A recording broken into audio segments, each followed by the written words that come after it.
So, oh my gosh, my brother just said to me, it's early morning here, Los Angeles. I'm still in my brother's world, which has been exciting and the exact retreat I needed to get my head in the game. And he said to me, he's like, "What's up with you and all these hays?" And I'm like, I do it on dating apps. Hey, I do it when I see somebody, and I do it in these videos. So hey, this is video 50. I had another video 50 that I was like, out of all of them, I didn't like it. And so I say that's a victory because I really did 50 videos and only one was not to my satisfaction. So, and it wasn't the video, it was more the content. But I do want to talk about what Spirit had given me in that video again from a different perspective. If I could leave you with some things, if we never meet past this interaction, if I could leave you with some messages. One, and first and foremost, trust your intuition. I've been saying that this whole series. Learn how your intuition works because it's the greatest gift that you have. Be willing to try some things, but you don't have to try them for very long. Dip your toe in, see how the water feels, bounce out if it's not to your liking. And you don't have to endure really uncomfortable water for long periods of time. I think that's a part of the human conditioning that we think that we have to suffer, and we don't.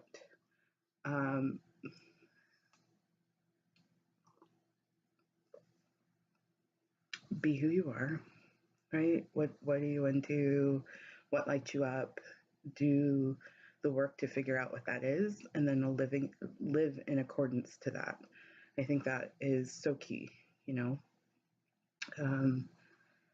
not deny yourself. Next, have some type of practice that helps you feel connected, whatever that is. I have prayer and meditation and quiet time and contemplation and, because that's your space to return to center. And when you return to center, then you can be open to receive messages from the divine. I think that's like so important.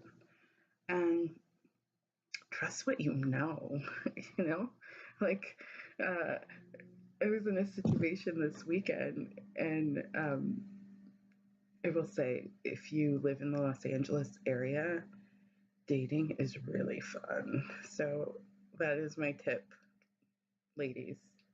I don't know from the gentleman's side, but from the ladies' side, if you live in Los Angeles, it's never been a better time to date.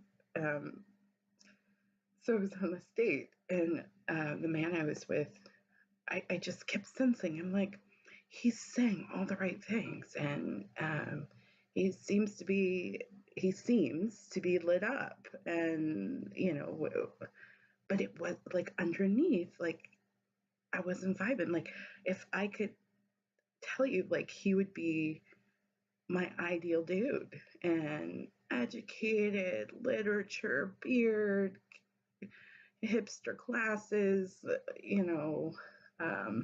into similar things that I'm into, but something was just not there. And so as we continued to talk, and he revealed something about himself, and I was like, oh, buddy, you have not been fully truthful.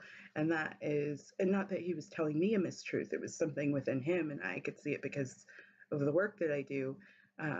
But while everything on the surface looked great, that feeling wasn't right for me. And that's the point I'm attempting to make. It's no disrespect to him. He's an amazing man. Just not the right fit. So trust that you know things, trust that awareness, trust that sensing, and explore it, and don't ignore it. I think often we ignore those messages, but lean into them because it's going to help you manifest what you want. So, I'm dating because I want to be in a relationship, right? So if I'm ignoring these senses, I could have totally entered into a relationship with this man who could not offer me what I needed. And so, don't ignore the messages. Explore them would be my recommendation. Don't judge them, and they may not instantly make sense, right? You may not instantly have an answer. Like as I was sitting there, I was like, "What? It doesn't feel right. It doesn't feel right." Which I have loved this dating process because it's been such a time to play with my intuition, and yeah, like yeah, find some way in your life to test and play with your intuition, and not from this place of judgment or criticism of anyone or any situation. Just, what am I picking up? What am I feeling? What um,